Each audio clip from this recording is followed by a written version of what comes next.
Okay. So everything is set up. We've seen the bald man in front of the big screen, everyone. Joe SUPERVIVE has spoken. It's not Wednesday. Surprise. It's Saturday. There's a reason why we delayed everything. We warned all of you. But welcome back, everybody. It's VIVE, your podcast. Wait, no. Yes. VIVE, your podcast for everything super. See, the moment that we go over 2 weeks I thought between you were about episodes, to give. I thought you were gonna give them the podcast. I'm like, damn, you're generous. It's our I'm podcast now. selfish. I'm selfish. Okay. We need to calm down because there's a lot on the docket today. I hilariously said at the beginning of the last podcast, this might be the longest podcast ever. Then it turned out to be the shortest podcast that we've done. So I'm not going to commit to any sort of time frame this time. All I will say is that it is packed to the brim. And that means that we need three heads who are on their A game to talk about it. Hi, I'm Relic. I do yapping. That's Magical over there. He also does yapping and train whistling. There it is. And I'm delighted to announce that sadly we could not get Tom Kick today. So that means that we got the next best Norwegian. No, I'm kidding. I'm delighted to welcome a man that we have known about and been talking with and been watching play for literally 2 years now, like one of the OGs in respect to the competitive scene. It's a delight to have you. It's a privilege to have you, Synoid. Welcome to VIVE. How are you doing? Thank you. I'm doing amazing. I'm a bit sweaty right now because it's 30 degrees outside, and that's like 95 Fahrenheit or something. Right around there. And we don't have AC in Norway. We're used to the cold. Same. Other than that, very good. I'm right there with you, brother. 27 degrees over here. Nightmare fuel. We're both coastal nations. Listen, some of you will understand when you actually come over and visit our countries. Don't judge. Yeah, we're not built until for you this. tried it. Yeah. And the infrastructure is not built for this either. Okay. I feel built like, for this. I'm in California. That's You are the built weather for I'm this. built for. Also, hey, Mad Magicals, nice to meet you. What you up to? How you doing? I was petting my dog. She's just kind of sitting here. I was eating a nice little snack, and she wanted it, and so now I'm just petting her. Snacks are great. I feel like don't judge or try before you judge it. I feel like that's kind of a, I don't know, metaphor of some of the vibes going around right now. However, I think we should also say that there is a lot of reasonable thoughts going on in and around the SUPERVIVE community. It's going to be hard to avoid it as the first subject, so that's why we put it as the first subject. We've learned a bit about SUPERVIVE 1.0. There is more to come about SUPERVIVE 1.0. The servers are officially offline. Open beta is donezo. And we're going to be talking about all of that. Open beta in review. Our thoughts about this 5-minute snippet into what SUPERVIVE's future holds. Is it enough? Is it good enough? Do we like the concepts? Are we missing anything? Oh, and by the way, in and amongst all that, we've got Abyssal Cup 5 to review as well. Our first Battle Hub tournament in Asia, which saw so many wonderful stories. It really was a great occasion. But before that, tradition dictates. What is it? It's our curious question of the pod, folks. And I think it's a pretty, this must be the most on-point question that we've ever had. Guys, let's start with Magical, moving over to Synoid. What are you going to be doing in the week without SUPERVIVE? Cry. Yeah.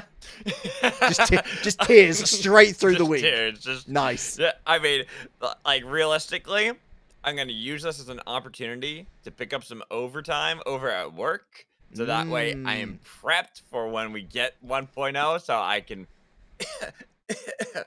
I feel like I'm going to be under the weather next week for some reason. I don't know what's going on, but...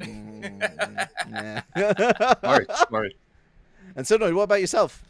I'll be doing two complete opposites. I'll be touching grass and playing League. Oh, League. Yeah, we're meant to be leaving this thing in the past, dude. What are we doing? Those don't add up. I am completely new to League. I'm only playing it because I'm a head admin for a League tournament, and I should, know how League works to be a head admin. As well as I got a bet from our favorite Norwegian Tom Kick that I couldn't hit the challenger. So of course I have to hit the challenger. Yeah. We believe in you. What are you maining at the moment? I started support, but at the moment I'm playing mid because it's better for learning fundamentals. Interesting. I used to love a bit of Wild Rift personally. I love the controls. Considered myself a bit of a Pantheon main. I really enjoyed the versatility of Pantheon. I'm an Annie OTP at the moment.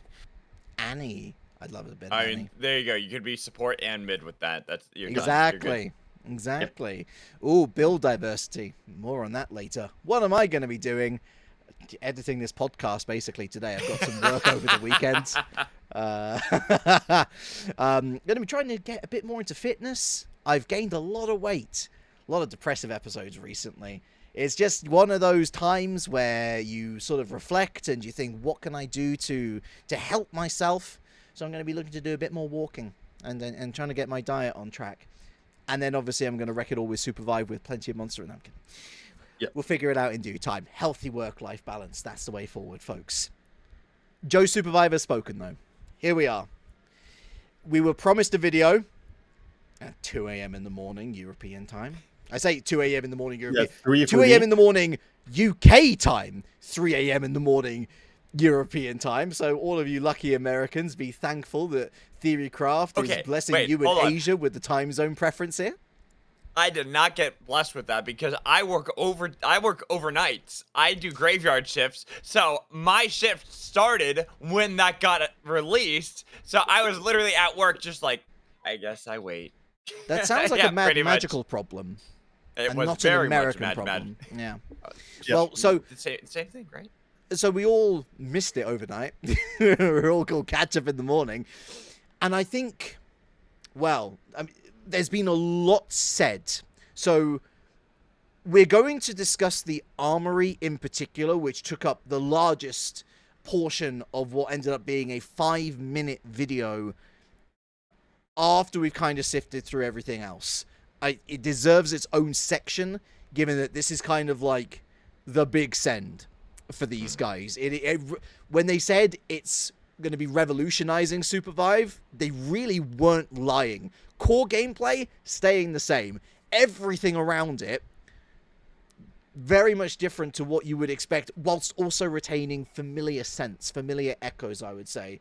And we're going to be talking about, like, in hindsight, looking at the beta, looking at what we're going to be receiving without having tried it, of course. And presumably there's a lot of stuff that we haven't been told. Is it going to be enough? But besides all that, where do we even start, guys? The map's exploded. We got boats back. Vehicles are back. Boats are back! Oh Freaky my Week god. is I making believe return. they're called Sky Sharks. Sweet name. Awesome Yeah, name. That Love is- it. They look that is amazing. very good. Glider mechanics are completely different, which Wait, that's they definitely are. going to be a hot topic, I imagine. I haven't heard anything about this. Okay, That's going over so my head. the oh dear, oh no, comedy on this podcast. I should have warned you beforehand. But anyway, but yes, it's a very different glider mechanic style. So perhaps let's start there, shall we? Let's talk about map and map traversal. Yeah. I think similar to the Armory and how it's got echoes of equipment and powers, the map feels very familiar in its POIs. There is so much more Abyss to traverse. Yeah. And so to cover those distances, you've got vehicles, which a very few amount of people have taken. That's before my time. I came in July, August 2023. That was before I was even playtesting. But you've also got gliders, which are like... Well, maybe it'd be best with Synoid to explain how the new gliders are going to work, because it does fundamentally change something that I feel a lot of new players really didn't like about the game in basically being insta-killed. Yeah, so you want me to explain? Please. Yeah. I was actually serious about not knowing. Okay, in that case, Mad Magical, Okay, do you know what's going on? So, do you want the long version or the short version? Yes. Let's go for the long version. Oh man, I just wanted to be able to say like 2 words and then be done. Okay, go with the short version. Okay. All right, Icarus glides everything. There we go. That's If actually very accurate. So essentially, what it is there's not fuel anymore. Yeah. You can glide as much as possible if you have the health for it. When you so you hit an overheat point now, instead of just like having it regular, like you have the glider fuel, you run out of that, you have to then use your dashes to try to see if you can mantle, et cetera, et cetera. Some of those mechanics still will be there in different ways, but now what you'll do is you'll glide and then you can overheat. And when you hit that overheat, then it starts eating through your health. So now, that's what I was saying. It's kind of like Icarus glide, because now when you get to that overheat, if you continue to glide, you'll burn through health. So the tankier you are, you can last a little bit longer. But that's kind of like the gist of it, how I saw it. And you can still get spiked, but it's in a slightly different way. Like that one, I'm not as confident with how it works. Kind of like going through it, I was like, okay, so it says spikes are there, but people were still frustrated, and they're trying to mitigate that. But walk me through that part, really. It basically, to my understanding, I apologize if I'm wrong. To my understanding, it works in coordination with this overheat mechanism.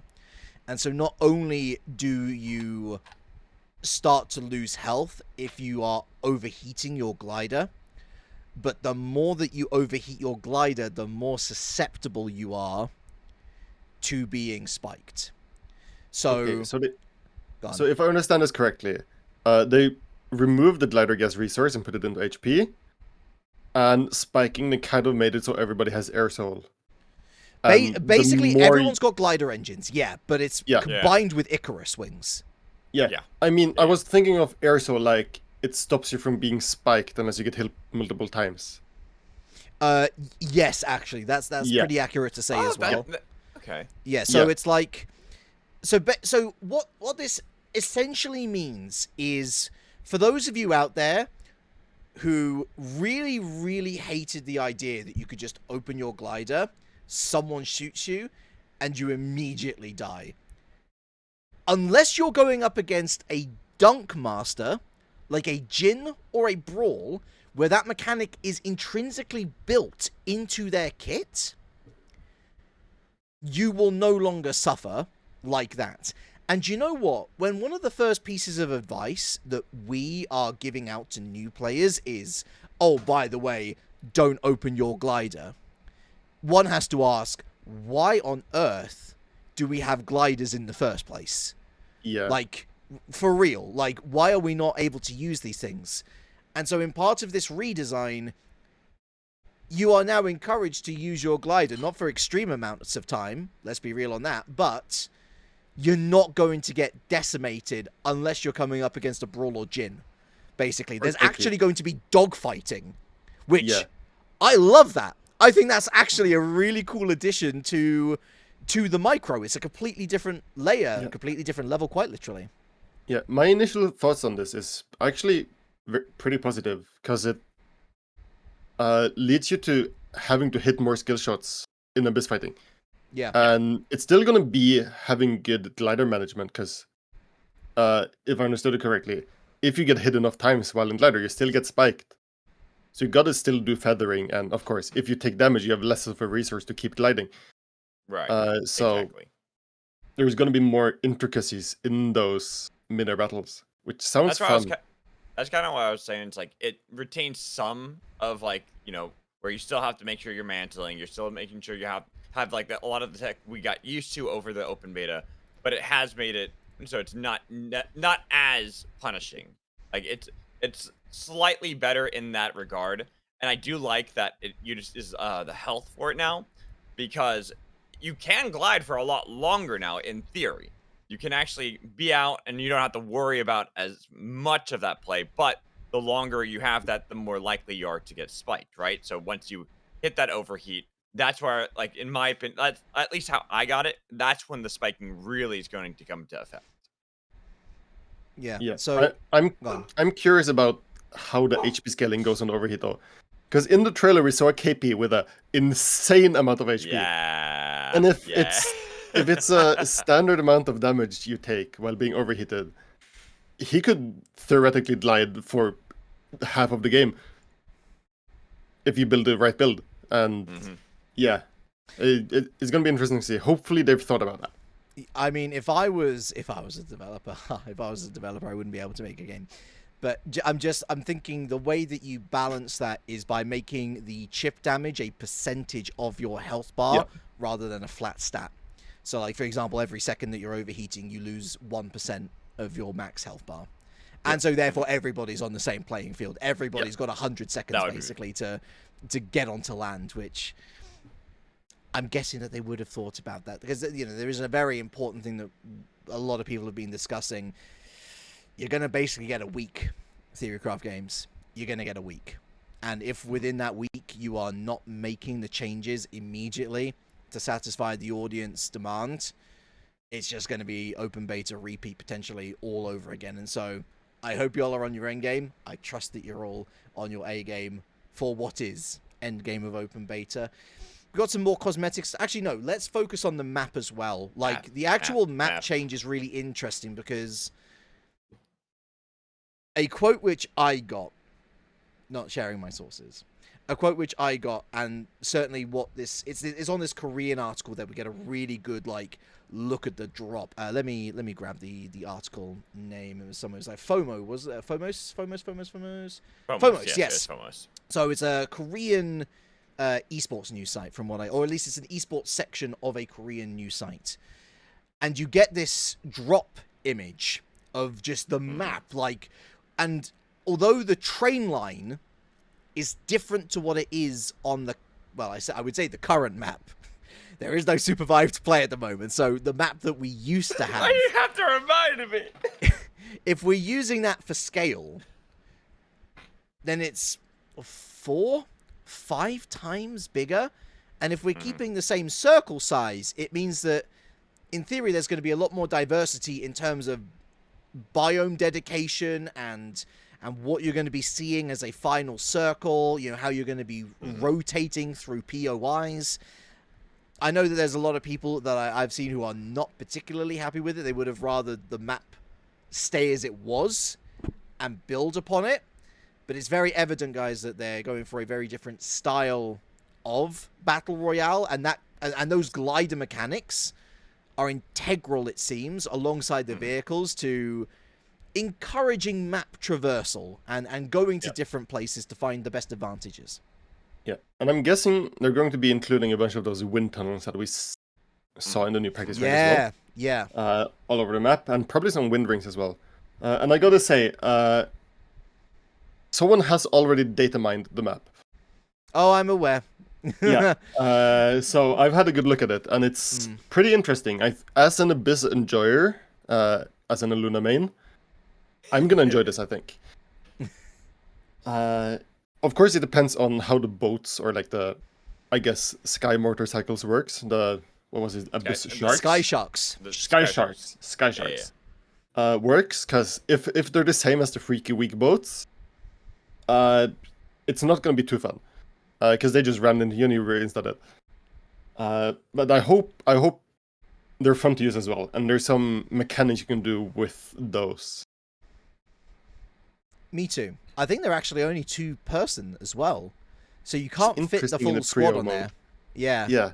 But of course, you do have the recall to teammate option now, and so in theory, you throw the scouting party out there with 2 players. You make sure that where you're going is safe, and then you recall.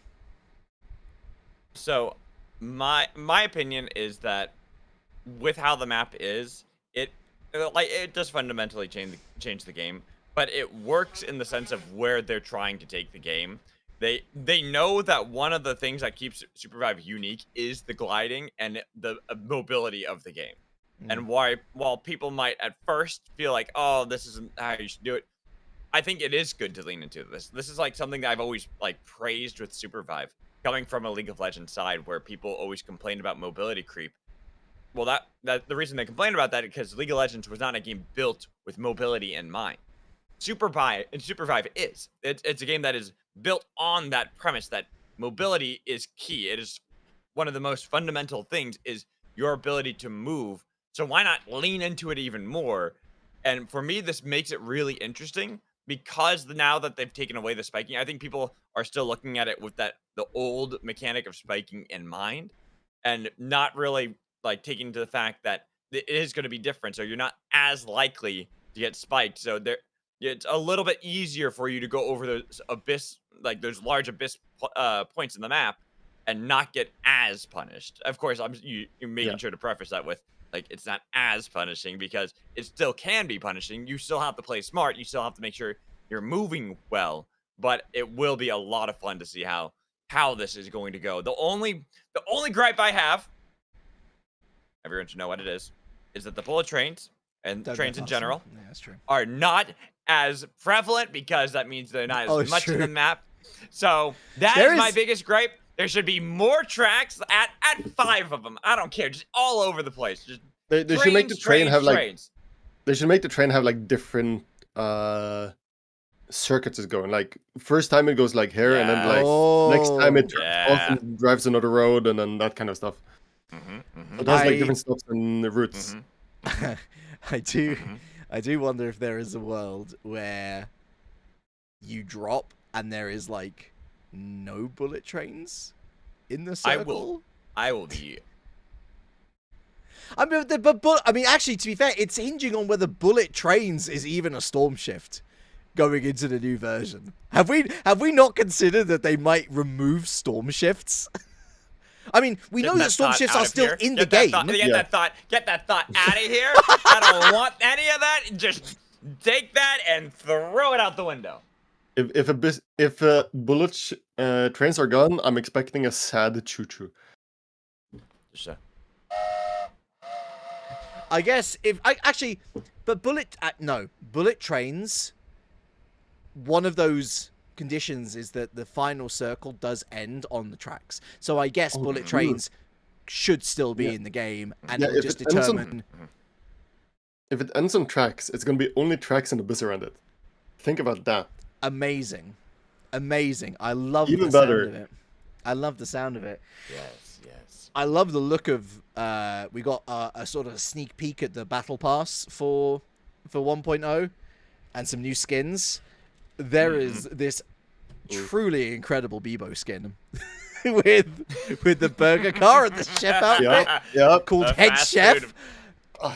Just one of my favorite things in not only that, I'm looking back at it, his orb is a Brussels sprout.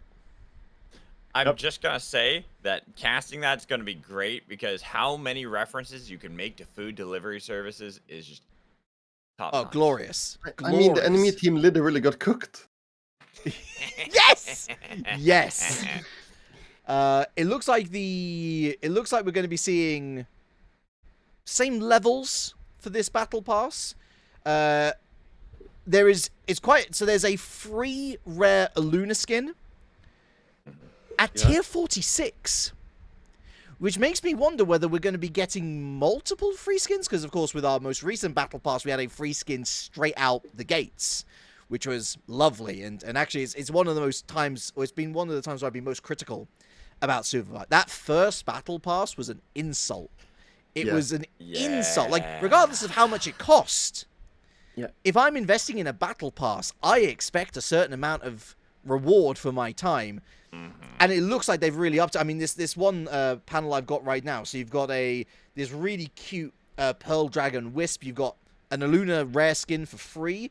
You've got what I assume to be a legendary Wisp, perhaps a legendary glider. You've got a brand new Celeste skin, which looks absolutely gorgeous. Yeah, both of them are gliders. You can see in the top left of the icon. Yeah. Yes, you're right. Yes. Straight after that, we've got, of course, the reconfirmation that Wukong is coming to the game in 1.0, and that they will be joined by 2 other hunters in the first month. So we really are just on catch-up duty for all of the hunters that we're missing. Looks like there's a witchy. The closest I can say is it kind of looks like Aurora from League of Legends.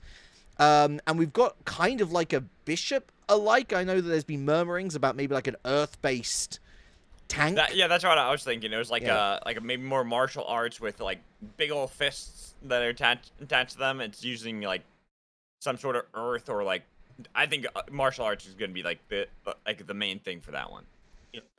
Speaking of new tank, we're getting in 1.0, we're getting more like specified hunters. Like they're tuning the characters to be more tanky instead of everyone doing damage and stuff. Yeah, there's going to be higher TTK, and combine that with the new gliders, combine that with the armory, which, as you rightly pointed out, with that Kingpin health bar, it looks like the build diverse. Like, you could go full nutty tank, unkillable sort of style.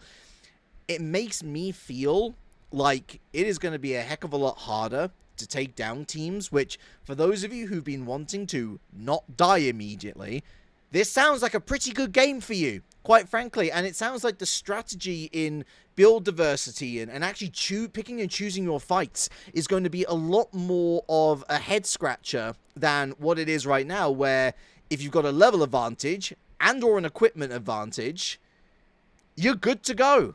Why not? Try and pick up some KP if you're in competitive, some RP if you're in ranked. It feels like a return to form for what a lot of people enjoyed Project Loki for, in particular. Yeah, that's one thing I've missed. Proper hunter identity. Like, playing Oath, I don't want to go 2v1 people and just do more damage than them and be able to survive there. I want to protect my team. I want to do CC. I want to be able to do my role as a tank, not as a full-on DPS with a shield and a bigger health bar and a heal and a CC as well. Like, the identity is going to be way more important now, it feels like, as well as it's going to be making those compositions more interesting for competitive and ranked. I wanna like, this is just teasing what we are going to get into next, but I want to preface that with, they've done something I've been asking for a while. And one thing that I said, coming from League of Legends, I was very well known for testing and playing almost any style on every single champion in League of Legends. And now with how the Armory is, that's going to allow us to do something like that too, which I'm excited about. So it's like, you will have more of that identity for Oath of being exactly like you were saying. So you can be more the tanky, protect the team.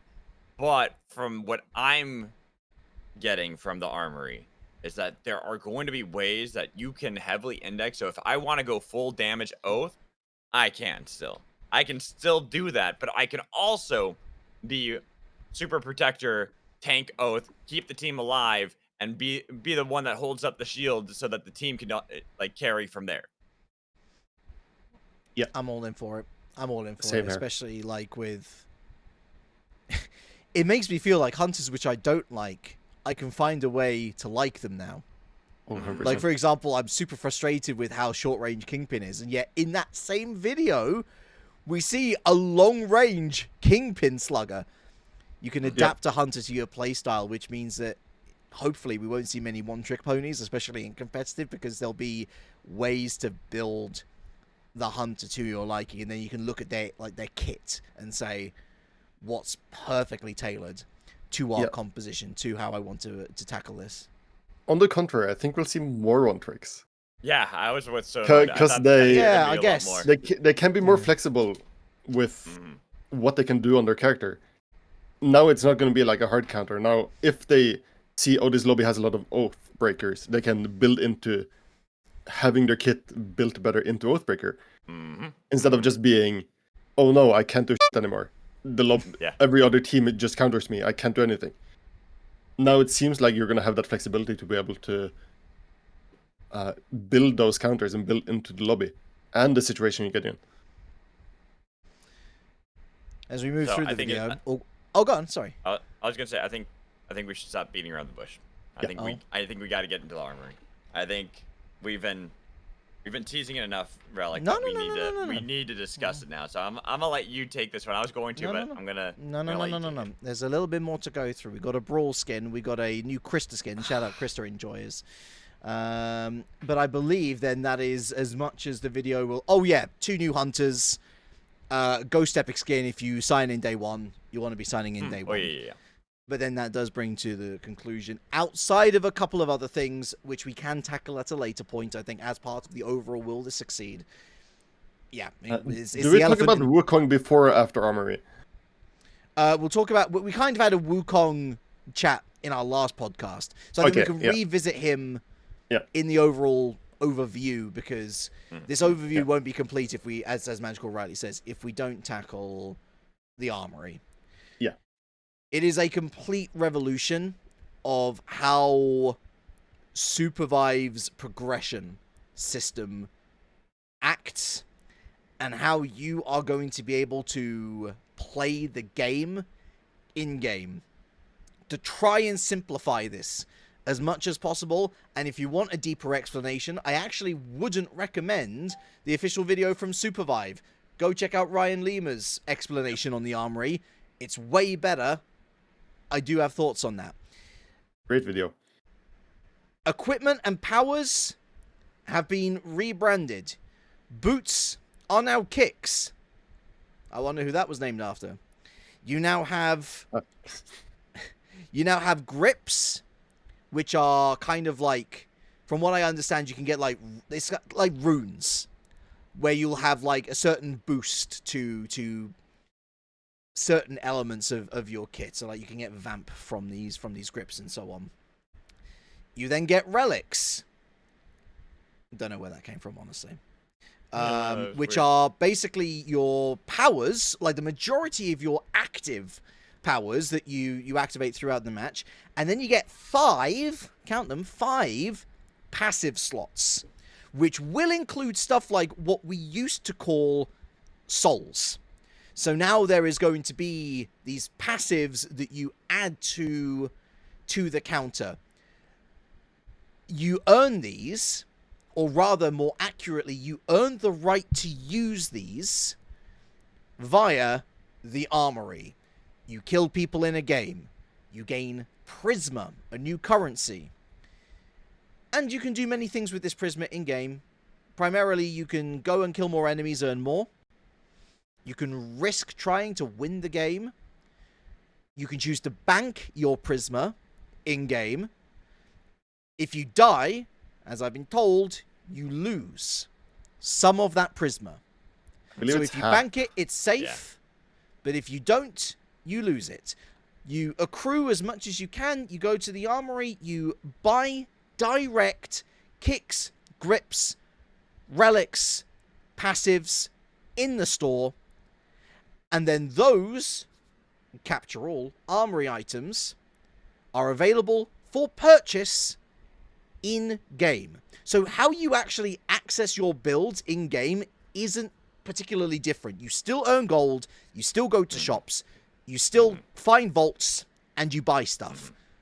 On that note, Abyssal items are still exclusive to the map. So if you're worried about crazy powers straight off the rip, don't be. They are like, you cannot buy them. They are map bound, let's say. But that does mean if Mr. Johnson has, I don't know, let's say hover wings in their store, in their Armory, and you don't, you cannot buy hover wings from your store. They can. Now, there is some balance to this. If Mr. Johnson dies to you,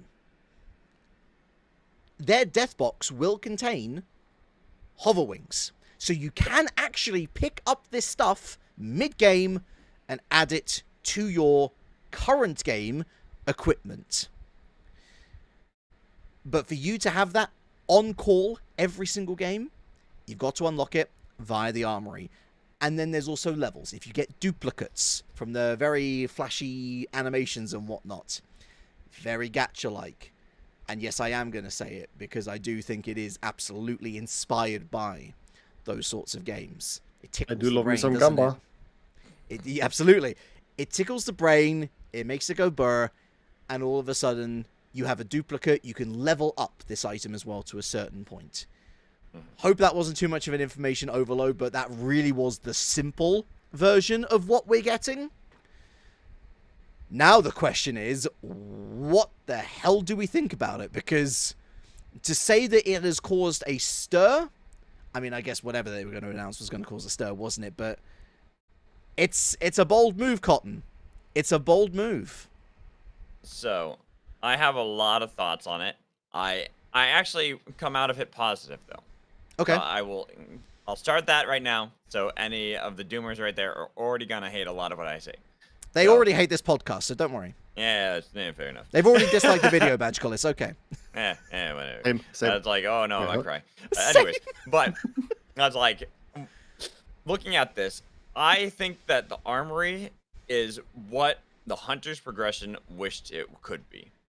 Like, looking at that, the Hunter's journey, we were critical of that. We were really critical of it.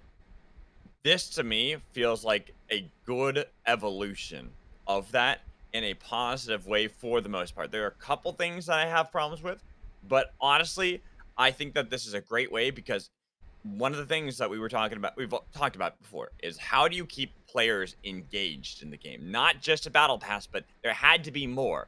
And this, to me, is that way. Like, you can get the battle pass, but you don't have to have the battle pass to stay engaged because this is part of the game. This is an inherent mechanic now. So as a free-to-play player, you're still going to feel incentivized to stick around. You don't have to just spend money in order to keep yourself playing the game. You're earning things every time. Even if you lose, like you talked about, it's like there's this idea of banking things, being able to keep it. That's probably where I have my biggest problems. I think that players shouldn't be punished just for not banking things. I think agreed. Yeah. Whatever you get is what you should earn, and if you win is when you should be able to double it. Like, that's always, to me, that's always a positive. You don't want to ever make a player feel like they have truly lost something from a game. It's like, yes, you can lose the game, but you want to make sure everyone's feeling like they're still gaining something. So if you even feel slightly like, oh man, I had all these points, but I lost half of them, that's already a big no-no. It's just going into the psychology of how you keep people playing and how you keep people getting the dopamine hits from the game. That's like, you always want to spin it in that way. So I would personally, if I had to say anything to Theorycraft, like going live, that's what you should change, right? Like immediately, just make it so that people keep their Prisma and they double it if they win. Or if it's like, or there's certain ways that they can increase it by said banking, right? But you're not going to ever lose anything. You're just not going to gain as much as you possibly could. But ultimately, I like that this works in the way that I've said for so long. I wanted diversity in the game with how you built items. Like I said it so many times, were so boring, and it meant, you know, you couldn't do much. There was not very many crazy builds you could go for. You didn't see any builds, like any videos being like, oh, I built this, this, and this on Bebo, and now I became the one-shot baseball bat god, right? Like, you want to have those clickbait titles that someone can watch, and then I can look up and go, haha, funny. And like, then I could try to do that in my games, not do well at it, but still have fun doing it. It's like, there's all these little things that go into it. I think the Armory is a good way to go about it. Obviously, this is just based off me looking at things from an outsider looking in, because I didn't play any of the playtests. I wanted to make sure that I stayed clean of it going into 1.0, so that way I can cast throughout the open beta with that in mind.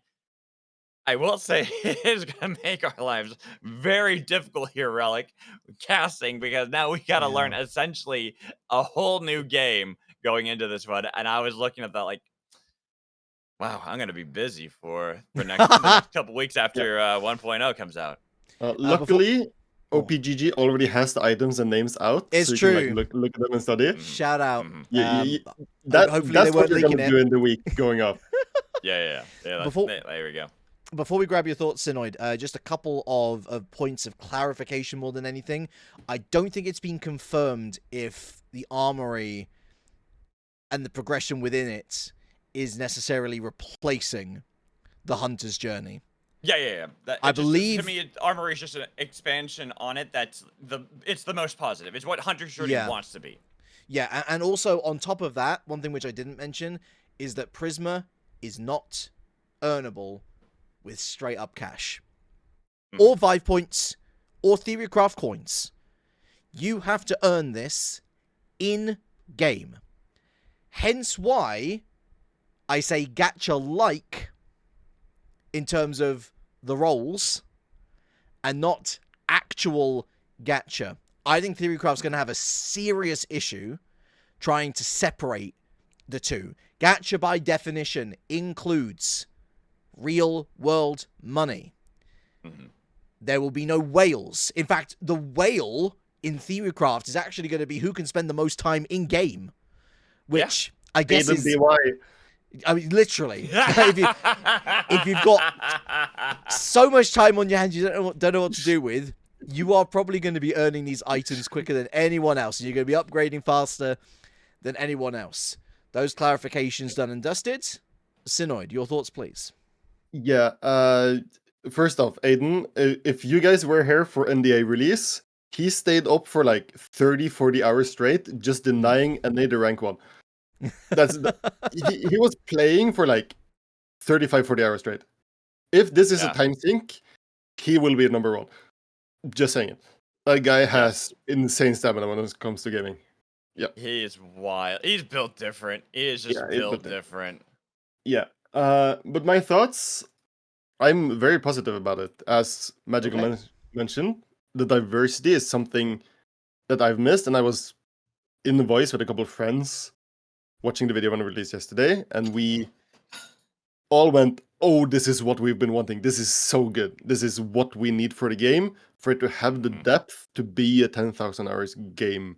Mm-hmm. And as they said, like, it resets every season, so you have a reason to like play. I'm hoping there's some stuff you like keep, some like base trinkets and stuff you can keep in between seasons, so it's not a complete clean slate. But overall, I'm fairly positive. And as you mentioned, losing Prisma if you die, I'm like on both sides there. Having played a bunch of games that have permadeath, the feeling of losing all your stuff and wanting to get it back is pretty good. Like, it feels horrible, but it's like, oh, I put so much work into this, I lost it, I want to grind to get it back. But I know not everybody's gonna feel like that. But at the end of the day, skill issue, just win the game. Facts. Yeah. Nothing else, or? I'm excited about the creativity the devs can have with the new powers, the builds, and everything, basically. Okay, wait. I do have one big important thing to ask for the devs. Go on. Yeah, I'm building suspense. Okay. So, I want there to be an item that makes it so that bullet trains can go faster when they kill people. This is very important to me, that we have bullet trains go faster when they kill people, and we have more of them. I think we need more tracks first. I think we need a storm shift that does that. We need like a track expansion, and then we can talk faster bullet trains. Yeah, give us a sandbox mode, and we can just build the train tracks ourselves. Oh, that'd be cool, wouldn't it? If you could There we create go, your own there we map. go. Man, that'd be... Ooh. Synoid, speaking my language here. Yeah. This is what I need. I need more ability to just put tracks everywhere. Just everything is trains. Just delete all the islands and just put nothing but tracks and trains. Yep. All right. Back to my thoughts about Armory. My initial thoughts also were, I was a bit afraid that, if you put 100 hours into the game and then a person who just has been on vacation for 2 weeks just is going to be lagging behind. But having asked Rated about it, he said that the difference in the power step from like not having played to having played will not be big enough that if you're better than an enemy player, you should still win. It's like, I like did an analogy myself to like try to get a clarification on. It's like, if you have two people with swords fighting, the person with the worst sword should still win if they have better sword skills. And even if it's like a complete noob with the sword and the expert is barehanded, the expert should still win. That's kind of like how the Armory is, apparently, from what they said. Then I can't utilize me being sick conveniently for work and my advantage to actually be able to like get ahead of everyone else. Yep. I will like, add. I'm gone for 3 weeks on release, so I was pretty scared when I was gonna come back and then everybody's just miles ahead of me. And I just can't win because I don't have the items. That would feel horrible. Yeah. I would not want to play the game then.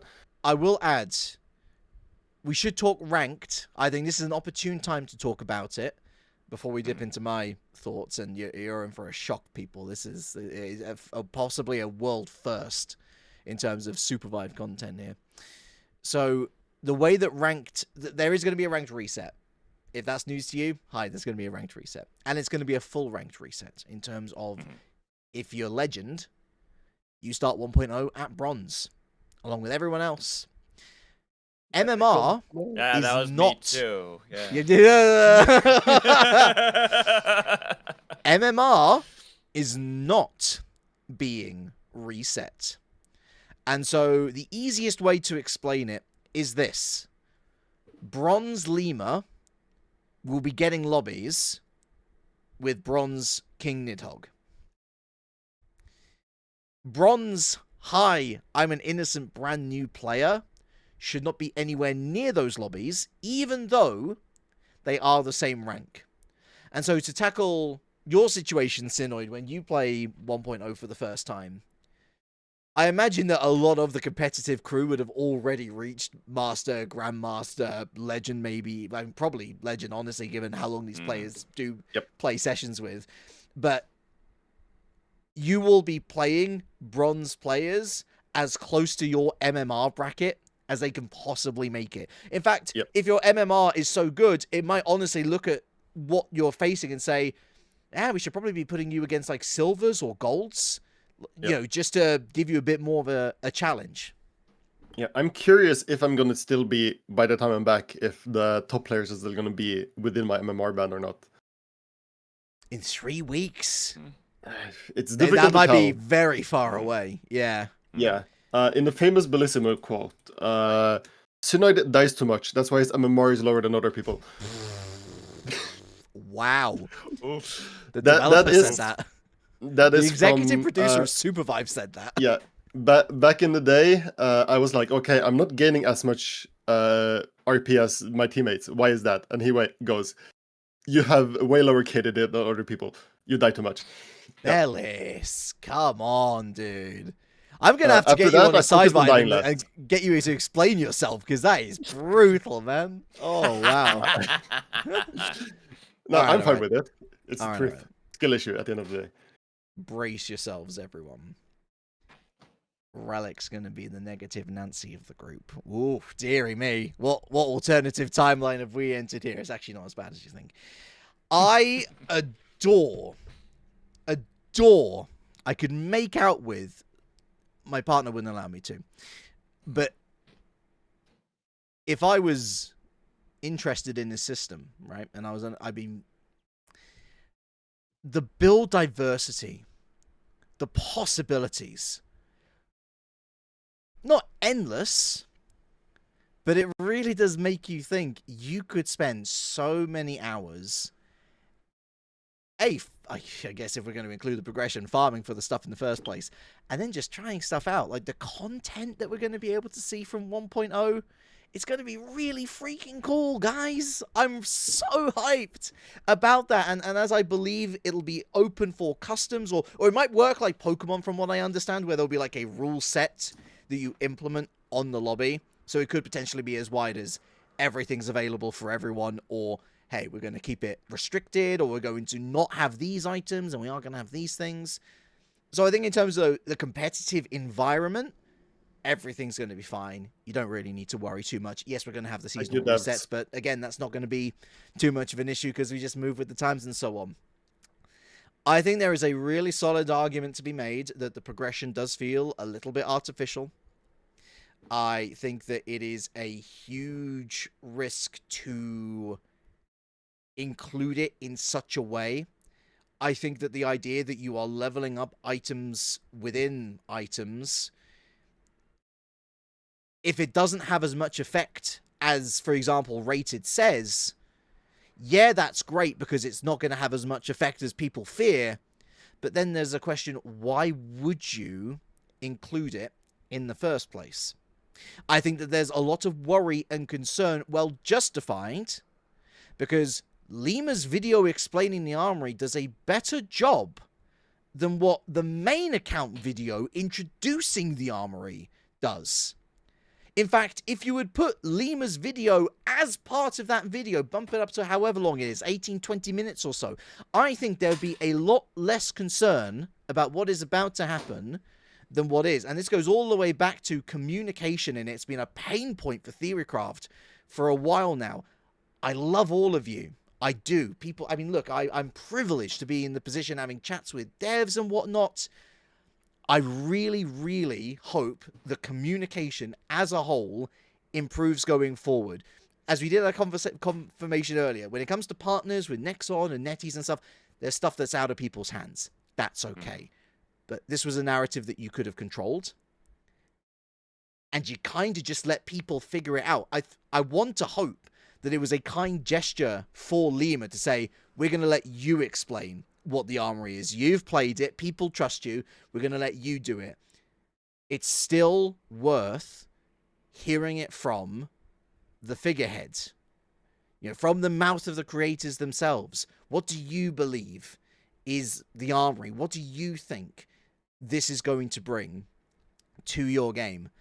And speaking of, I think... So, actually, one element that I also didn't mention, but I think it's good to introduce it now, is that Prisma is going to be... Like, the Prisma extractors to bank the Prisma is going to be located at shops.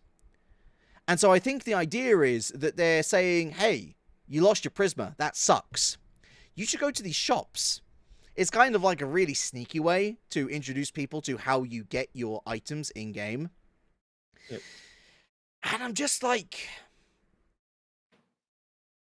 I don't know. Can I add something on the, like, Limmer note? Go for it. Yeah. I would have loved if they even just said, hey, Limmer, can you make this for us to officially put on the Play SUPERVIVE channel? No, exactly. Yeah. And then, like, with some SUPERVIVE, you know, editing and, like, the fancy stuff they can put on the screen with, like, cinematic mode and animators and stuff, have him explain it. Outsource it. It gives you 50% less work, and he's a known person in the community, knows the game very well, and his video did a great explanation of the system, as we mentioned. But have it posted where everybody can see instead of his channel, if you're not going to do it yourself. Or, like, really... share it. I don't think I've seen them share it on Twitter or anything. People are really worried. And I think they have every right to be. I mean, goodness, they've gone back to the weekly and monthly shops with the Armory. What's wrong with just having the full collection available for you to buy?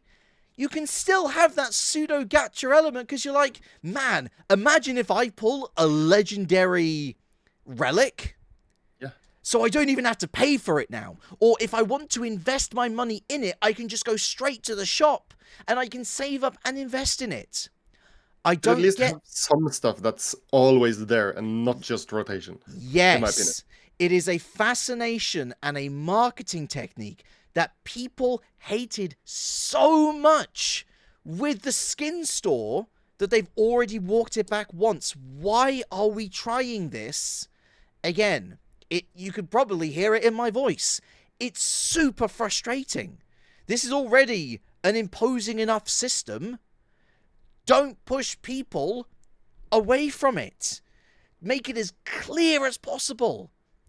And they haven't done it. Now, I understand, and I wanted to see, you know, confirmation on this before I even comment on the matter. We do have more promo material coming up over the week. Good. I hope it addresses a lot of what we haven't addressed. Because, hey, remember all that glider stuff that we were talking about? Not mentioned once in that 5-minute video. Not mentioned once. You had to infer and or know Entic, one of our wonderful Korean representatives, who's like, hey, check out this article. Yo, the map's completely different, and there's this and that. And so I think that's more where my frustrations lie. Do I think that I'm going to have a problem with Theorycraft on launch in terms of balancing this? I actually don't. They know this is their last chance. They know that if they don't roll those updates out within a day, it's possible they're going to literally lose hundreds, thousands of people. And we don't even know what this peak CCU or this average CCU is going to look like. I've personally said I would like to think anywhere in the 35 to 70k range. I'd be stunned if we go under that number or over that number. If we hit triple digits, holy diggery-doo. That would be insane. But as we've seen from many releases in the past few weeks, Mecha Break, Fragpunk, I mean, hell, you even look at Marvel Rivals now. Yeah. These things are on downward trends, and they might bottom out at some point, but as we've seen time and time and time again, often it doesn't. They need to nail this. And although I have confidence in the system long term, and I absolutely think for casual players, everything that they're implementing, Armory included, is great for those players. And there are people who will not be happy with anything that Theorycraft says. Hi, Doomers, I do see you. And on this occasion, I do somewhat agree with. Anyway, it didn't make me any more confident in moving from my established position with SUPERVIVE, which is it's still a coin flip. I don't look at this game releasing and I say, oh yeah, this thing's going to catch fire. This thing's going to do so well. I think it could go either way, which does beg the question, guys. Oh, what a segue. After such a rant, I'll let you guys talk. Is this enough? Is this enough to, A, bring people in? And is it enough to bring back the 40,000 or so people that left over the last 7 months or so?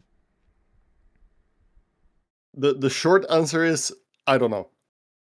I have no clue. It depends on marketing. It depends on how the game feels. It depends on how it's balanced, how ranked works. There's so much stuff that has to come together for it to truly pop off. Personally, if they do marketing correct, I think I'm expecting like 70 to 100k. Nice, okay. Last time was a beta. They did a bunch of marketing, but this time it's the full release. They're going to push even more into it. And considering how they're also marketing in Korea and the methods they're using there, I think we're going to see pretty good numbers. Can you just confirm, by the way, because this is like hot off the press news for us as we record this on Friday late at night. So in Korea, they have confirmed rewards for playing SUPERVIVE. You get $7 through Korean payment apps, similar to PayPal and Venmo. You get $4 in a similar way. You get the random stock. It isn't specified if it's like a financial stock in a company or something. You get the 100 Webtoon cookies. You can read your manhwa. And you get 2 free vouchers for a Korean platform like Netflix and one similar to Crunchyroll. So you get real life benefits for playing the game. They're literally saying, "Hey, play my game, you get money." Yeah. Which is gonna entice a lot of people to play the game. And if the game is good in terms of gameplay and ranked and the enjoyment, those people are gonna stick around. If the game is good and this is the way they have to spend their money to make people play the game, I think it's the correct way. But at the end of the day, if the game isn't good, they're not going to stick around and it's wasted money. So, but yeah, as I said, I don't know. I am optimistic. I think the devs, they are experienced, they're veterans in the industry. I think they have the knowledge and the know-how. And I think they've done this in a good enough way for it to be able to keep a good CCU, for them to be able to expand it and make it even better. I do hope they have improved their marketing strategies since the beta drop, because that was a bit disappointing. It felt like they said, "Hey, streamers, take money, play our game," and that's all they did. I don't remember seeing a single ad anywhere else. I think I saw one ad on YouTube. There was a Reddit ad campaign, but it was like so superficial that Yeah. I want to have YouTube ads every time I watch YouTube. Like, that's how you reach out to people. Yeah. Twitch ads, YouTube ads. Like, I want to see it on my local bus stop. I know that's too much to ask for, but I'm saying like a broad range of marketing outside of, because nowadays so many people play video games. The normal man or woman on the street play video games. So you have to market in a way that's gonna attract those people as well, and not just the esport heads that watch Twitch, watch Cable, watch Doublelift, watch XQC, Asu, Timmy. If you want the game to succeed, you need more than just those people. Magical, you've been ruminating for a while. I have. Now, while I take a lot of what you guys have said into consideration and how I've been looking at this, and yes, some of the systems, it kind of seems a little odd. I think, as a whole, that even with how this announcement is, to me, if this is the only video like that they published in this time between now and 1.0, I would definitely be worried. But we still have 6 days. And they have confirmed that more is on the way. Yep, exactly. That's why I'm holding myself back from being like too critical of this one video, because yes, you can make an argument like they should have probably included a lot more when it comes to the announcement video, like with what they're talking about.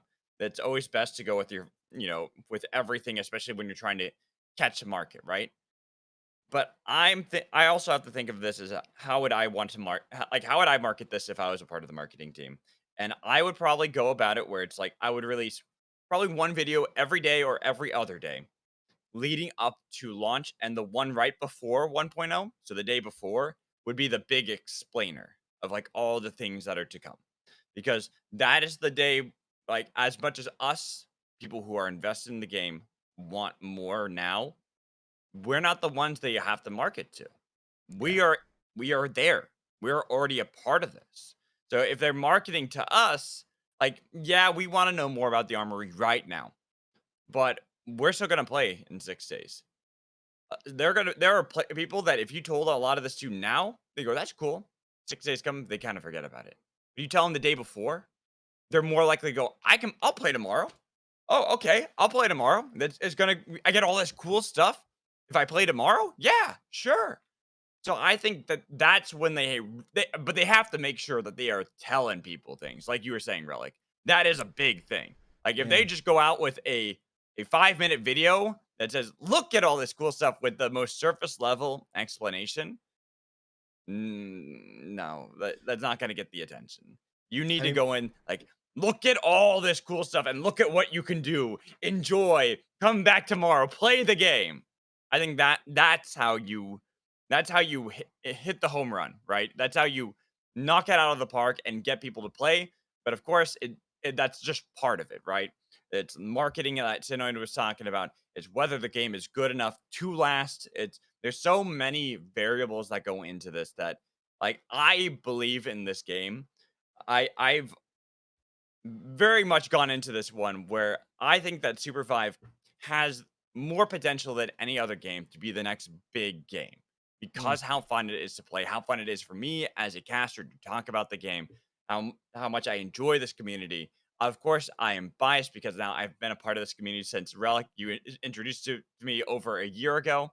But I think that it's a amazing game and has all that built in. But there's so much that still needs to be done to get other people, to get the masses behind it as well, so this game can hit those potentials. I think first and foremost, we talk about the first day rewards. Really hope that's like an open period for like a week. Yep. Because this game launches on a Thursday, and yeah, there you are want a lot the of weekend people crowd who will not be able to play it until the weekend. So, unless Too they bad if are, you're on vacation, I guess. yeah, but it's like I can understand them wanting to limit it to the first week as well. It's rough, I get it, but like, they also really do want to drive that engagement week one to demonstrate that this game is here and it's here to make an impact and a splash, but not on the first day. Yeah. I gotta say, this is the 3rd time in a row. And day release, It's great. It's incredible. Beta release, I was home for Christmas. This time, I'm on vacation again. It feels like they have a camera in my room, knowing when I'm booking my vacations. They just know. They said late summer. I booked my vacation end of July. I would argue July isn't late summer. Yeah, I would too. I'm with you, Sinoid. When they said that too, I'm like, all right, so I'm planning for August. I'm Yeah. planning for this. Maybe, August, maybe September. Yeah, exactly. I'm thinking that, and then it's like, no, July. I'm like, well, Forget submitting a ticket, Sinoid. You've got my personal vouch to try and get those rewards ahead of time, Yeah. or like you know, I'll catch up. Or so. Anyway, like I'm right there with you, Magical. I am more excited to see what this extra promo stuff is going to be in the week, knowing how much stuff has been missed, whether intentionally or otherwise. Sinoid, to pop off on your point, open beta, it became very evident to them very quickly this ain't working.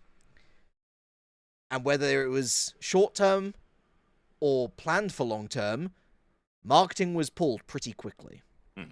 I would be expecting the marketing push for this game to be lasting far longer than a week.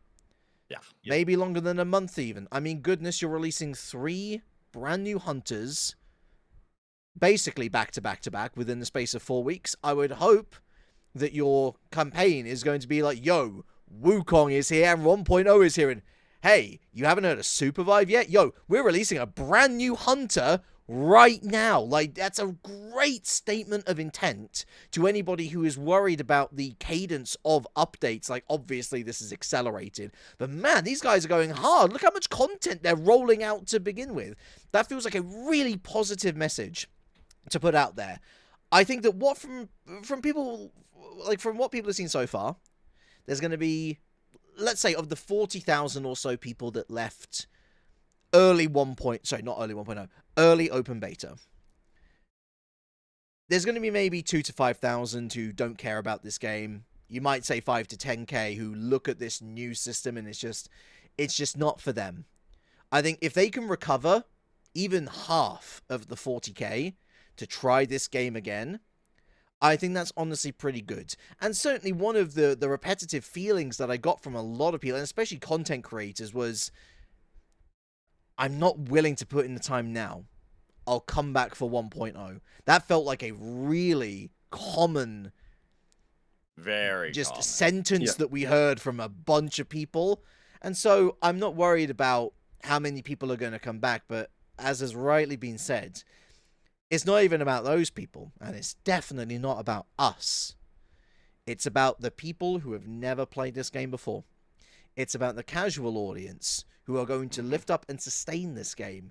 It's about the, if the numbers are to be believed, 10 million Chinese pre-registered who, interesting news on that front as well, they're basically going into open beta now. So they are not going to be on 1.0 per se until a later point, although they are looking to make 1.0 stick over there sooner rather than later. I digress. Do I think that what we're seeing right now is going to be enough to make people try the game? I do. I really do. I think that the game looks so fun, just from the eye value alone. And I'm sure that they're going to be getting a bunch of big streamers to stream this game again. It's a very common tactic. I'd hope that they support some middle-of-the-road streams, like not the mega stars, but people who could genuinely see SUPERVIVE as a game to move into and to specialize content in. Yeah, of course, we all want to be the next megastars, but it'd be better if the game survives to allow you to become megastars in the first place. And for that, you need to have already established content creators coming into the scene. I want to say I don't want to be a megastar. I just want to be caster. I want to go That's to the a first megastar, SUPERVIVE baby. World. I just want to yell at video games. People don't have to know my name. I just want to yell at the video game. Shut up. That's what I want. People don't need to know your name. They need to know your voice. And the train whistle. Yeah. And the train whistle, yes. Yeah, and I gotta say, the question isn't really, is this enough to convince people to come back? Because people are going to come back and try it out. The question is, are people going to stay? Yeah. Yes. That is the biggest question. And so, and that's where I'm totally aligned with you, Sinoid. And unfortunately, it is a bit of a cop-out. We simply don't know. They have done everything in their power and their best wisdom. however highly or lowly you judge that, to say, okay, You know what? this is what's going to keep the players. I'm not copping out on this one. I'm gonna take the bold stance. It's happening. We got it. Happening. SUPERVIVE is the future. Let's go. SUPERVIVE is the future. You know what? It's refreshing to hear that, because, man, Reddit, Yes. oh dear, Discord, oh my goodness. Like, I want to say, join the subreddit and join the Discord, not because it's like all pretty and sunshine and roses. You can make it a better place by being positive and joining the community. And to be fair, once you do dip into the community, there is incredible people wherever you look. Do give it a chance. And hey, if you are watching this podcast just per chance, you've never tried SUPERVIVE before, and you're actually looking at this and you've heard all of our rants and rambles and excitement up until this point, I think let's make one thing clear. We're about to talk about an Abyssal Cup, a competitive tournament. We're going to be reviewing the open beta, and the simple fact is that for all of us here, we've played this game for well over a year. I think 2 years for me, Sinoid even more for you. Yeah, I think it's 2 years and 3 months. I joined in April 2023. Yeah. And so, like, we're still here, and we're making a podcast on a quote-unquote dead game. If that is not showing you how much we actually love this thing, I don't know what is. And despite my rant and despite my concerns, I think, unlike unfounded criticism, it comes from a place of, as Magical was saying, we know exactly how good this game can be. I really do think that again, at the very least, the end game Armory is going to create a SUPERVIVE experience that is so rich and so exciting to dig into, to learn your favorite hunter, to learn how to play different hunters, to explore different builds. It actually, for the first time since Project Loki, looks to be achieving what they set out to do, a 1,000-hour game. 10,000-hour game. 10,000. I've already hit 1,000 hours. I need 9k more. Oh, there you go.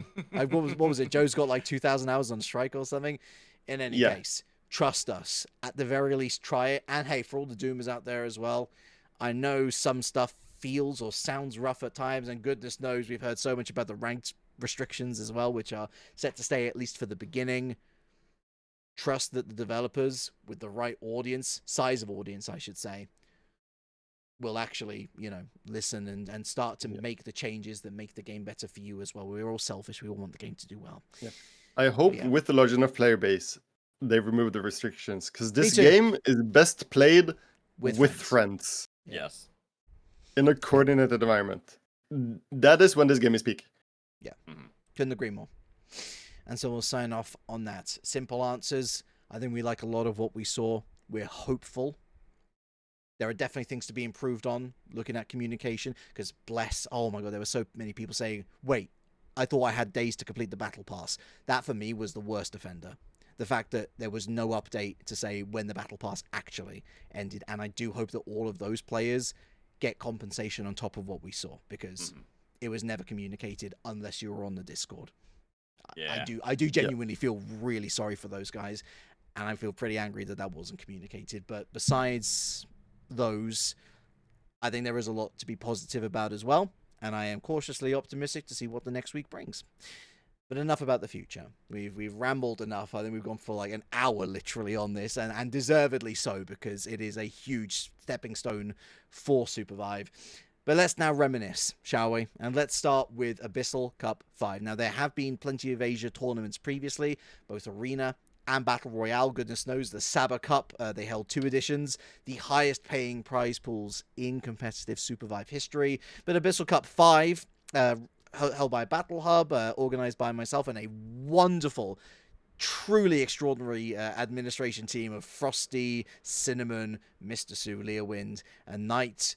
We were able to unite a lot of Asia for the first time together under one roof to play in a tournament, and we had some fun with EU and NA teams along the way as well. It was won by all Triple SDD, who came out victors in the Arena tournament that you casted, Magical, a while ago as well. They've gotten high praise indeed from Lima in his original video. He says that he believes that on the same ping, they can hang it with the best. And that's really impressive, given the style of comp that they go for. Man, Asia loves their Shiv and they love their Brawl.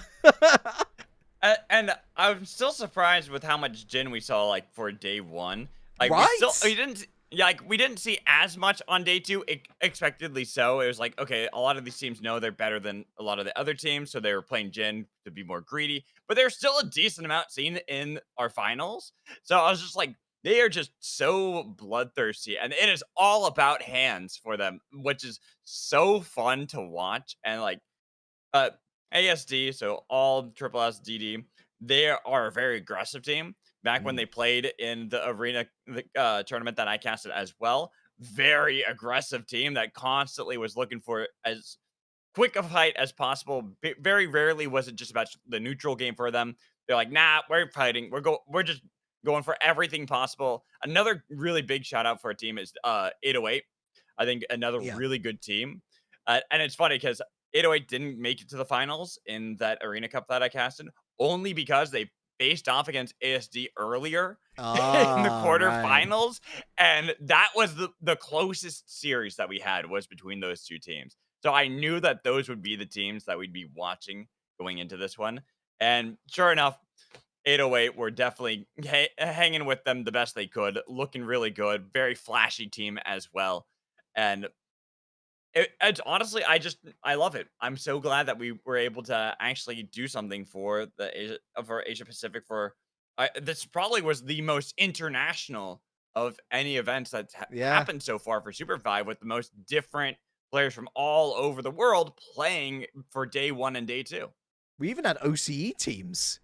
Quite extraordinary. Or rather, we had an OCE team, 2 Australians and 1 Indian, randomly. And then we also had Runaway Train, who was part of the Guju Transportation Guild. Sadly, none of them making it through to day 2. But and I know that the OCE players have been out there in their numbers again. They're really hoping for a server. I really hope for a server for you guys as well. I think that you guys are loud, and it'd be amazing to see Oceania join SUPERVIVE on the world stage. In the meantime, if you are interested, I know the ping is rough. That's why we opened it up, though, because we're like, hey, we're doing Asia. Let's chuck Oceania in there as well. Let's see if anyone bites. People did bite. They had good fun.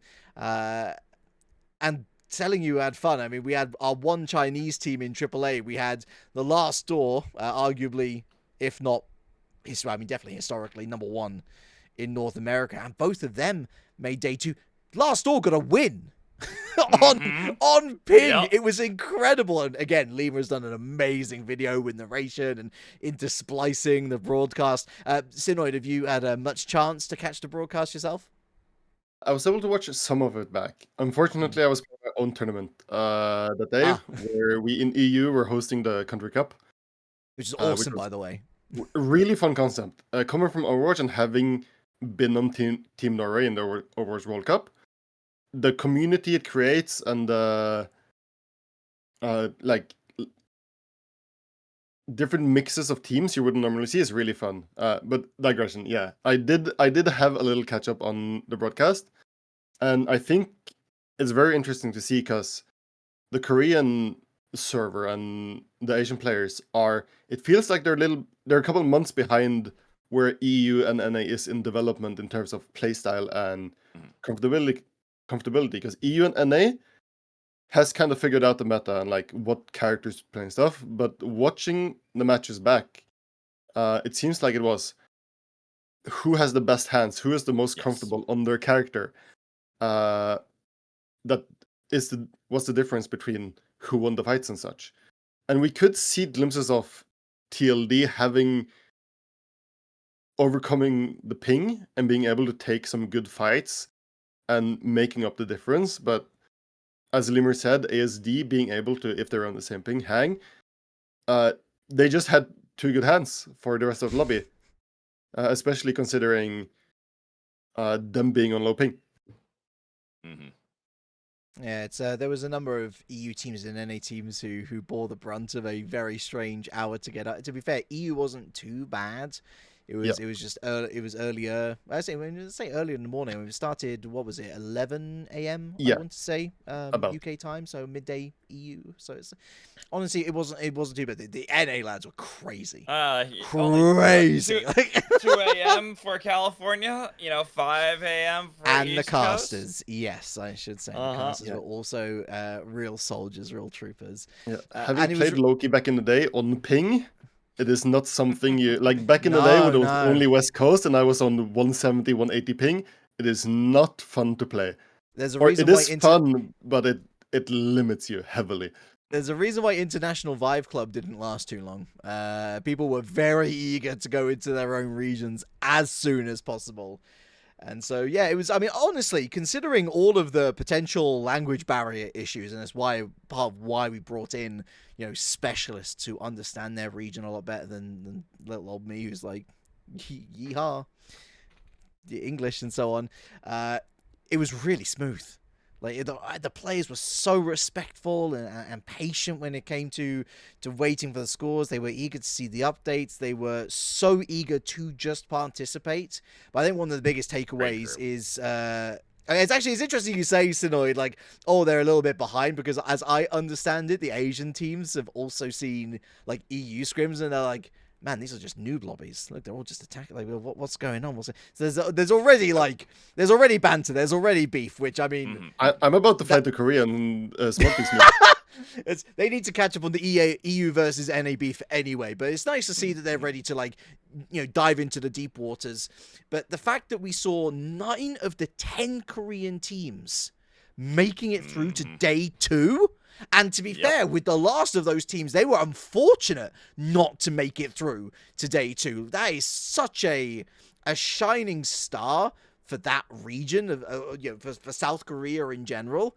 I'm excited to see what develops. I mean, they've shown that they've got hands in so many games, and whether they got macro or not, Sinoid, I'm just wondering, maybe the hands will be enough if the meta goes in that direction. Seeing the gameplay, I mean, with time, they're gonna be, up there as well. It's just that a lot of us in EU and NA have been playing the game for 2 years, and the Korean people and the Asian people have only been playing it for 7-8 months.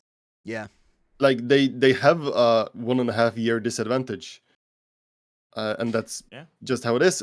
But I'm looking forward to when SUPERVIVE pops off, not if, when. Wow, are you magical, inspiring with his words.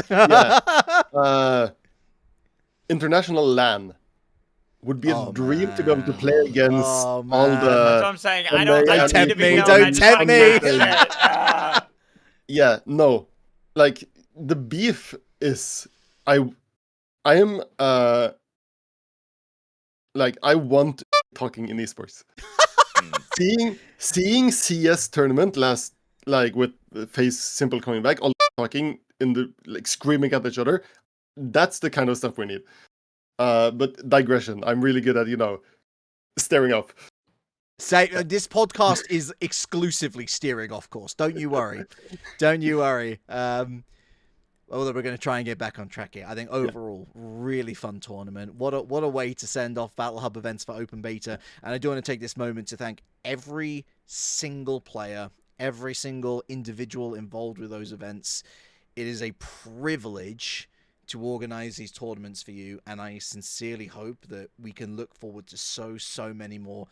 I've got ideas cooking, guys, and I know I said that previously, but genuinely, and to be fair, go on.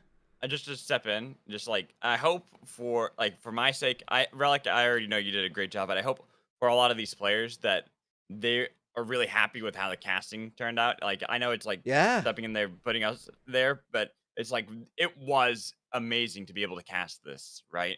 For one of our first big times for the English broadcasts, that see how things are going across the ocean for at least me, because being in California, it's and getting to cast these games live for all these players, and as you said, they were so awesome about it. So many of these players were just it was fun being able to have them in, and they were all very patient with things, and they're so just really nice. Also a huge shout out to the new guard want to say that was also a really Yes. fun team to watch. Frosty, we were just talking about Frosty helping organize a lot of that, but also playing in it and making it to the finals. So happy. So it's so exciting. Grabbing a Yeah, win. I can 2 say wins. that. Yeah, I can say watching back broadcasts, it's always an enjoyment listening to you guys and all the other casters cast. And same with this tournament. I was impressed how you guys were able to do all the people with Korean letters and names. That was I was tough. like, That was how the is this toughest gonna work? challenge. That was. Yeah, I didn't expect it to you guys have all that under control, because I wouldn't be able to do that at all. It's one thing looking at letters, and then it's another, or characters, and then saying, okay, this player is warm hand warmer. Like this, it's it's fun, and I really hope that everyone enjoyed that. We genuinely did try. But final thanks go, of course, to Theorycraft Games.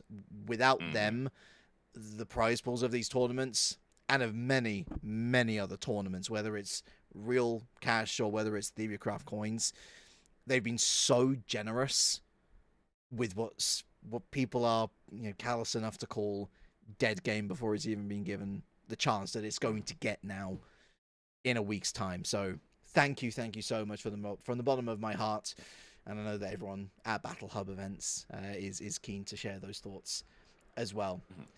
Final topic of the day then, lads, and it has been a long one. It has been chock-a-block and it has been fulfilling, but let's talk about the open beta as a whole in Memoriam and whether that's been fulfilling. I want us all to give the open beta for SUPERVIVE a rank from S to E.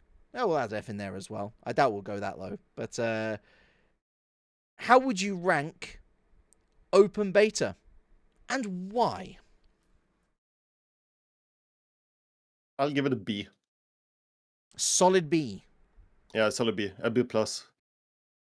Because there was definitely room for improvement. My biggest gripes were player base, like me being of a higher rank in the game.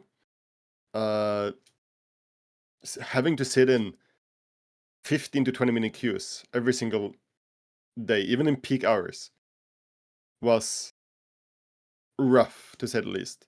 But considering how they kind of dropped marketing and investing into the game a month or two after open beta drop, but still giving us content with skins, updates, performance balances, even some new characters. Yeah. I'm pretty happy with how it went, and having been able to play it the whole time, and us in EU especially having the past 3-4 months doing in-houses pretty much every single day, scrims every single weekend, tournaments every other week, pretty much every week towards the end. The community and the enjoyment from the game has been there. I think the game is great. It just has lacked player base, and that's my biggest gripe with open beta. And at the end of the day, player base is the most important thing when it comes to a game. If it doesn't have a player base, except if it's a single player game, it doesn't count. I don't think Baldur's Gate 3 cares, to be honest with you. yeah. But that's my biggest gripe, and that's why it's not an A or an S, because without a player base, you can't really play it outside of those in-houses and scrims. So you're going with a B plus. Yes. Okay, that's locked in. So no, this is how I know you're young. It's like because so many people look at League of Legends as like the gold standard of like, oh, look at how big of the player base is, and like the 15-20 minute queue time. Back in my day, I remember playing when the game was released in 2010, and it's like if you were above plat, you had to wait 10 to 20 minutes for any game. That was back in League of Legends, and that people say, oh, this is like the pinnacle of gaming. It's like back then, I mean, obviously it wasn't called plat, it was ELO back then. It was a very different system, but it was equivalent to right around there. It's like, but you still had to wait a long time. So it's like the game would eventually get that player base because it kept going with the marketing, with everything like this. People don't realize that Riot did that as well, and it continued to build upon itself day in, day out, constantly having new release, constantly having new content. So it's like that's why it's like with the open beta, I'm not keen to give it like a perfect marks either because it had problems. I think one of the things being that it didn't have the player base, but obviously it is an open beta. People forget that should mean something. It shouldn't mean that people are in this day and age where it's like if it's early release or if it's in beta, that means it's released, and that's how you have to treat it. You don't have to. You can if the game just explodes suddenly and goes viral. Yeah, sure. You can then pivot immediately, just make it be the live version. But I think how Theorycraft went about it, kind of seeing the writing on the wall, there were definitely mistakes that were made along the way.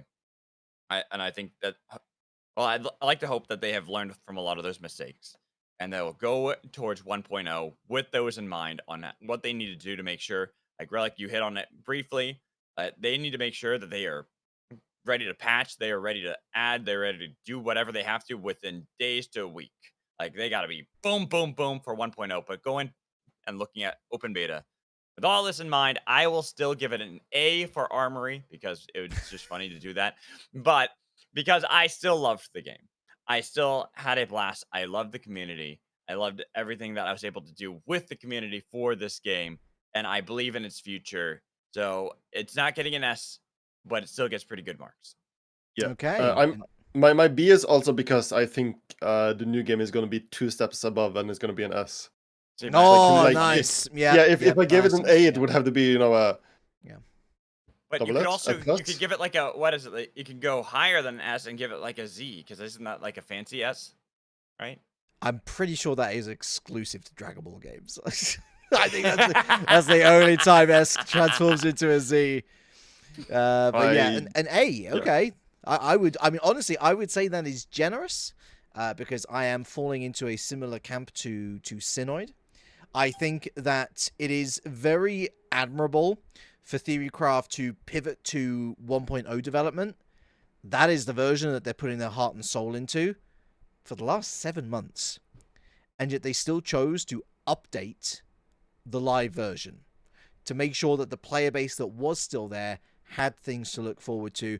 And sure, you can talk about bankables. I'm pretty sure that, like, for example, Bebo, Krista, like, those 2 hunters were probably already ready to go and launch. Bebo most certainly for that. But the fact could that have saved it for 1.0 to have like 3 extra hunters, but they didn't. Yep. And I think that adding, I mean, I think all 5 hunters are unique in their own way.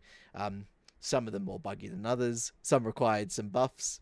Some required some absolutely big nerfs. But along the way, it's a lot of fun. And I liked that they really just utilized the game as a playtesting ground again. I mean, you're calling it an open beta, and they embrace it wholeheartedly. And yes, there are going to be people rolling their eyes. It's got a paid shop. The open beta tag was there. It was there from the very beginning. Theorycraft chose to lean into it as much as possible. I will highlight the communication thing again. I think the communication has been, as I've mentioned, a real bugbear, a real issue. And I think that there are a lot of things which they could have done better. And I think that as much as we must salute them for respecting holiday and rest time, boy, you should have chose. I understand why they chose when to release open beta. It was off the back of Steam Next Fest. The League of Legends World Championship had just come to a conclusion, and so it makes sense from that perspective. You look at the other side, and it's like, Christmas is here. And we want our wonderful people to have a holiday break.